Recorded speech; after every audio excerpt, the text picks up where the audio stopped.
আরে কপালে এই অবস্থা, এই ঘরের মধ্যে হে রাইতি কইতাছে আর বউরে তালাক দিতে। হে তো চায় যে আর বাচ্চা কাছে তুই হে তালাক দেবে। তারপরে হে কইতাছে যে তুই বউ তালাক দিবি, তারপর হেলাক বিয়ে বইবে হে। আর আমরা যদি মামলা করি হে ওই করে ওই কোর্ট কাবিন করবে। এবার রাহাত কয় কি কয় আমি বিষ খাম, আমি তোরেও নিমু না আর ওই করবো না, আর ছাড়তেও পারবো না, বউ ছাড়তে পারবো না।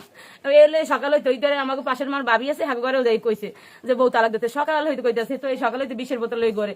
তারপর হ্যাঁ বউরে ডাক কিনেছে, হে লাইভেও মনে হয় ছাড়ছে ভিডিও করিয়া যে কি যেন কইছে তোমরা জানি না, আমরা ঘরে ছিলাম।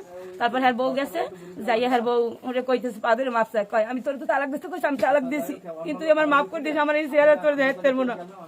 তারপর ঠিক করতে স্যার বউ পরে আমরা খাল পরে গেছি, যাই দেখি আর মুখ দিয়ে লাড্ডু খানা বেরিয়ে গেছে। তালাক দিতে কয় হ্যাঁ, যদি তুই তালাক না দাও তাহলে আমি তোরে বিবাহ করবো, না হয় তোরে ফাঁসিতে ঝুলাম। এই কারণে সে বিষ খেয়েছে। আমরা কইতেছি যে তুই তো আমরা বাড়ির মধ্যে চাই না যে ই করতে, আমরা মামলা করতে। ও তো মামলা করছে, এখন ও চাইতেছে যে টাকা পয়সা নিয়ে আর নিয়ে বাইকে যাইবে।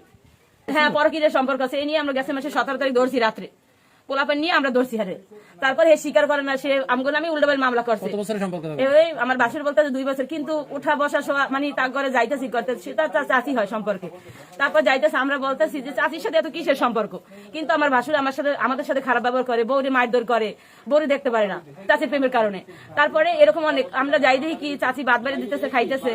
তারপরে একদিন রাত্রে মানে আমার হ্যাঁ একটা বন্ধু গেছে আমাদের বাড়িতে, তাই আমার জালে কামতে আছে, ভাবি তোমার কি হয়েছে?